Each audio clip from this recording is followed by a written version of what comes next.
মনের মতো চরিত্র খুঁজছেন সাফা কবির। দৈনিক সংবাদ দিগন্ত পত্রিকার সাথে যুক্ত আমি ফারজানা ইসলাম মধু। এইটা তো একটু মিস্ট্রি, এটা কি বলে দিব?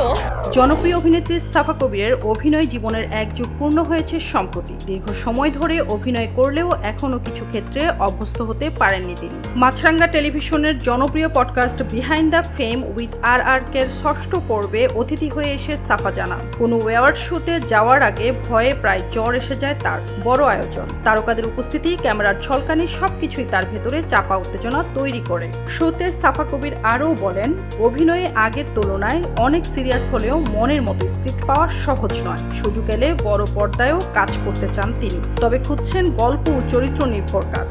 অডিশনের প্রসঙ্গ টেনে তিনি বলেন, দেশের বাইরে বড় তারকারাও নিয়মিত অডিশন দেন। ভালো চরিত্রের জন্য প্রয়োজনে শতবার অডিশন দিতেও প্রস্তুত তিনি। রুম্মান রশিদ খানের গ্রন্থনাম সঞ্চালনায় অনুষ্ঠানটি প্রচার হবে আজ রাত 9টায় মাছরাঙ্গা টিভি ও রেডিও দিন রাত 93.6 FM। প্রযোজনা করছেন ZI ফয়সাল।